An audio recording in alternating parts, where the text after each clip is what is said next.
Ladies and gentlemen, it's now time for the most popular and least listened to podcast in the world, the Sixth Sense Media Podcast, with your host, Mike Phelan.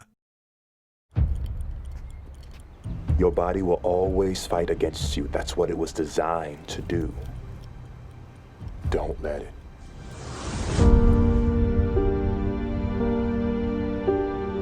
For 400 miles I've been following you. We've got a long way to go yet. You don't have to prove anything to anyone, Mel. See you in 8 days.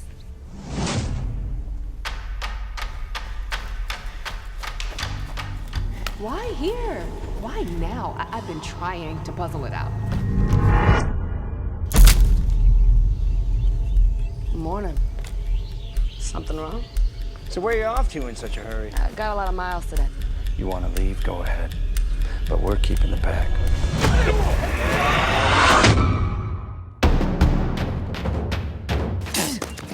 You better hope I don't see you again. This is my territory!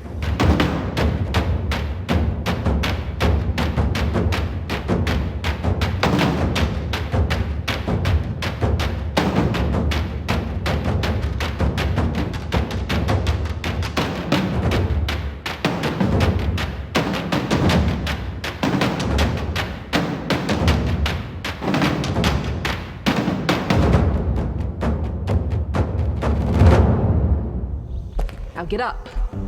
Clock's still running.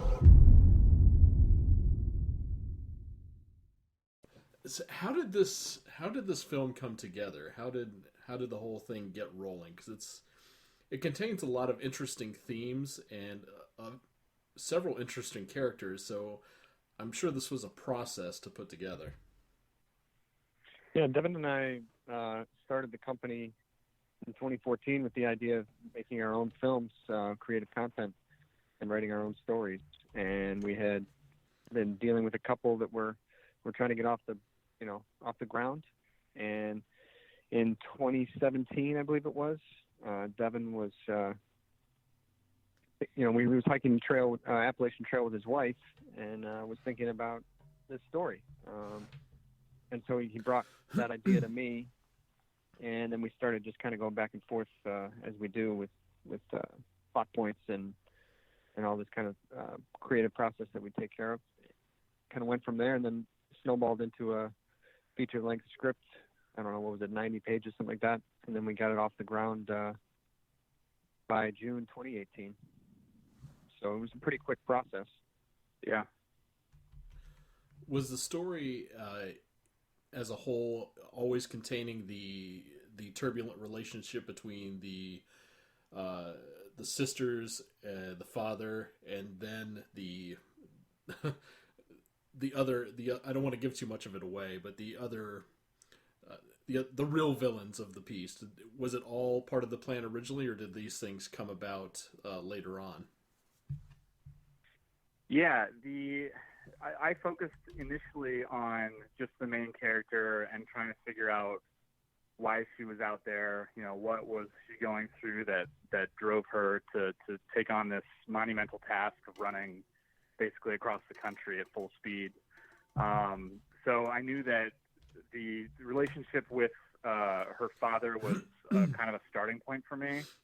And then the external turmoil which kind of mirrored that internal, was the two guys out in the woods who she comes across. But yeah, I think I started from a place of figuring out, kind of what demons she was fighting against, what she was running from, and the relationship with her father was the first place that I went to. When it came to casting for this, it required quite a bit of physicality from most of the actors. How did that process go about? Was it easy to find the people you needed that would be able to perform on camera, both getting into the headspace of the characters and performing the physicality? Yeah, we had a really great casting director, Pascal Rudnicki, here in Chicago, and we saw quite a few people for each role. It was all a local cast, and Celeste was actually surprisingly the easiest one to cast because she came in, nailed the role right there in the room, and then we brought her in for a physical callback, with our stunt coordinator, and it was the only person that we called back, and she got the role right there on the spot. The whole cast was eager to do their own stunts. Now, there's always kind of a little bit of a risk when you're dealing with any sort of non-stunt performers doing their own stunts. In case of injury, things like that, you're out in the woods, you can't really replace them easily. So we were very hesitant to do a whole ton of the bigger things with our cast. But we brought in Aaron Crippen, who's a fantastic stunt coordinator here in Chicago, and he was able to work with these great talented actors before the shooting began, and I was able to give him a lot of rehearsal time with the actors so that they could become fluid and comfortable with all of these different action sequences. And I think it really pays off on screen, the fluidity. Now, there were some bigger stunts, of course. I don't want to give away too much, but there were some bigger stunts where we did have a couple of stunt doubles, or a stunt double for Celeste, but she was adamant she wanted to do a lot of this stuff herself. So it was really great working with the eager cast members that we had here. Yeah, and we lucked out with Celeste because she, as it turns out, we didn't know this when we auditioned her, but she actually does have a background in track and field, and she played basketball. And we found out after we had booked the role for her that she actually identified really closely with the relationship with the father for the character, because her father essentially was her coach when she was young, pushed her really hard to be better, drive herself harder. So she had an immediate identification with the role as well, and she was able to just fall right into it. We couldn't have asked for anybody better to play that role. She really embodied it. Yeah, her father was the director of the Joliet Correctional Facility here in Illinois, so it's pretty tough guy, that she got to grow up with and have influence from. But yeah, she nailed everything. We couldn't have been happier. Yeah, she could really pull off that intimidating look, that look of determination. It was a joy to watch her. Just even the scenes where it's just her, it was great to watch. Mm-hmm.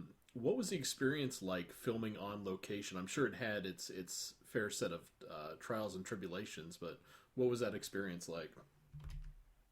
Well, it was kind of like Range Runners Boot Camp. That's what the cast aptly named the entire experience, the cast and crew, because we were out in the middle of the Shawnee National Forest for 16 days. And we were, hiking in our own gear every morning and out every night. And our crew was tough. I mean, they were there to make sure that we got everything we needed with our creative vision. But it was by no means easy. The challenges were there every day. But it was a heck of an experience to be down in that setting too, for this kind of a story. And the Shawnee National Forest and Southern Illinois in particular really showcased in this film, I feel. And the people down there were so accommodating and just wonderful to work with. We had a local historian, John Musgrave, who came aboard and got us a lot of the locations we needed. And so it was a tight schedule. We shot it in 18 days, two up here in Park Ridge, Illinois, for the track and field flashbacks, and then 16 down in the Shawnee National Forest. But yeah, it was a definite roller coaster ride from start to finish. Yeah, it's honestly, it's hard to articulate just how intimidating a film shoot entirely on location outdoors is. We were entirely reliant on natural light. So it was, when the sun came up, we started filming. We had to stop when the sun went down. It was hiking into a lot of locations. It was the heat. It was the bugs. It was the, natural terrain. But at the same time, yeah, there is some freedom also to doing that, because you're not reliant on,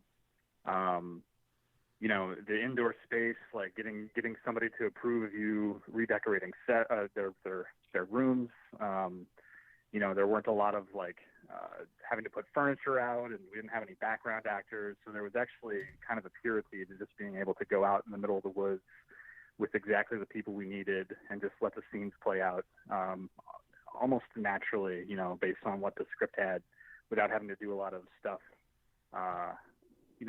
to manipulate the environment to what we wanted. It was already there for us, ready to go. Yeah, and there were no cover sets. If we got rain, which I think we only got one day of rain, serendipitously, it turned out to give us a really nice kind of rolling mist over the hills for that final scene that kind of emulated the Smoky Mountains. But yeah, I mean, we're out there in the middle of nowhere filming, and if it rains, we got to worry about continuity, and we can't go down for lunch at one point because we got to get the light on the top of this cliff just right. So we're just pushing everyone every day, but they were responding really well. And like I said, the cast and crew really came through. Did it feel a bit like guerrilla filmmaking, like 70s style, like kind of like Cannibal Holocaust filmmaking in that terrain? Well, yeah, I mean, a lot of it was, we did a lot of handheld and quick shots, setting it up, going back and forth. We had a plan with our cinematographer, Daryl Miller, every morning, to kind of see what we needed shot list wise. But, we would adapt and adjust as the day went on and as the light would change, like we were talking about, being under the canopy, having to deal with the heat, having to deal with the sweat. But it definitely, it gave us an idea of what we needed to capture on that particular day, what to focus on, what was the primary, what's the crux of this scene, what do we need to do? Let's get to the meat of it right now. We don't really have time to waste. So in that aspect, I guess it was kind of guerrilla filmmaking because you're shooting from the hip a little bit. But we were certainly all legitimate, all above board with, permits and everything like that for these national parks we were filming in down there. So it was a nice combination, I think. But yeah, there was definitely a run and gun attitude, I felt. How about you, Devon? What did you feel? Yeah, which was kind of great because it really forced us to make decisions on the fly, which is stressful sometimes. But, it doesn't matter how long you plan a movie like this. The minute you're on set and you realize that certain things just aren't going to work the way you want them to, you have to be able to just shift focus really fast. I mean, there were spots where we were doing a scene that we planned, days, if not weeks ahead of time at a particular location. We had, trimmed the trees and the grass, and then all of a sudden on the day we're like, oh no, we actually need to go look at it from this angle because of the angle of the sun, or because the spot just works better for the scene. And the whole crew had to adapt really fast to us kind of just being like, okay, that was the plan, but now we're doing this, and gather your gear up and move it over here. It's really, it's exciting, and when it comes together, obviously, it's a really ecstatic feeling of pulling something off that could have gone so very wrong. And at the end of the day, the evidence is there on film, and you feel like you were just lost in the woods, and it almost doesn't feel, even though that a lot of work went into making things happen the way they were supposed to. Would you want to film another movie in this kind of situation, or do you think this is kind of your one-time doing it, and then you'll stick to more traditional locations and sets going forward? Yeah, we have a running joke with our lead producer Christian Crocker that we're going to stay out of the woods or the swamps or the anything, the mountains, for our next project. But then we kind of always go back. Devon and I, we love the outdoors. We love being in nature, and that was part of the biggest appeal. One of the biggest appeals for us for doing this project was being out there in the wilderness and bringing a story to life that has the beauty of the wilderness, but also the macabre underneath with the violence and the thrilling aspects of the story. So I would definitely go back, and we'd probably have to find a few new people to join us, but I think for the most part they'd be on board.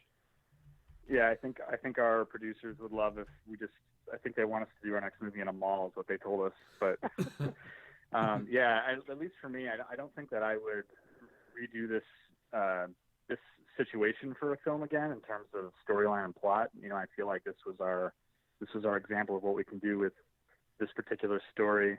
But I do every time I start writing something, I'd say like a good 80% of the time, I tend to lean towards more isolated locations, usually somewhere out in nature.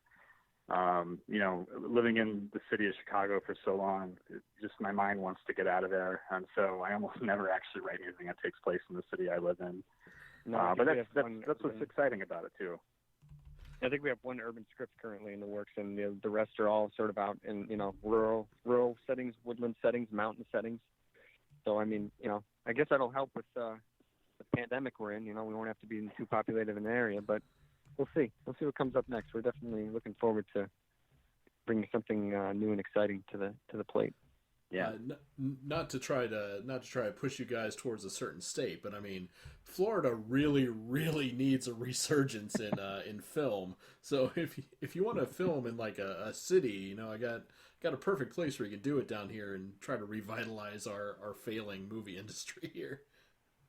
Where are you located? Tampa. Oh, okay. Well, we do have a Swampland script, so you never know. Maybe one day we'll be linking up. Oh, we got plenty of that. Oh my God. Yeah. Well, one of the things that attracted us to where we actually filmed Range Runners, which is in the southern tip of Illinois, basically right on the Illinois side of the Kentucky border, was that, you think of Illinois as being this state that's, you're either in Chicago or you're in cornfields. But you get down south, it's a really versatile area. There's mountains, there's woodlands, there's bogs. I mean, you can almost pretend that you're anywhere in the Midwest just by staying within the state where we live in.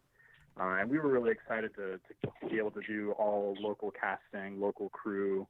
We didn't have to hire a lot of people from out of state, which was nice for us because we work in the film industry, and it was a lot of people that we were able to kind of say, when we were coming up, we were working for other people who gave us a shot, and we're really happy to be in a position where now we can kind of bring other people along with us on our journey and give them a shot as well. All right, gentlemen, that wraps it up for the time I have. But my last question, which is always the most important one, is where and when will people be able to see Range Runners? Yeah, so we come out on demand and DVD on September 8th, so next month. And we're going to be on a variety of platforms. Amazon's probably the biggest name at this point that we're going to want people to go and check out. But, we're also looking at iTunes, Fandango Now, Xbox, YouTube, some other ones. Will be on demand basically on 95% of cable boxes across the country and the three major networks in Canada. So you can also find out information more about the film at fatalfunnelfilms.com. We're also at Fatal Funnel Films, Instagram at Range Runners Film, Instagram, and then we got a Facebook page for Instagram too, or for Range Runners too. So we're out there. But September 8th will be the date where we can start getting it out there for people to do the transactional video on demand streaming services. You've been listening to the Sixth Sense Media Podcast. You can find more of our celebrity interviews and roundtable discussions on iTunes, Podbean, and SoundCloud. Be sure to check out our movie, TV, and video game coverage at sixthsense.com and fanbolt.com.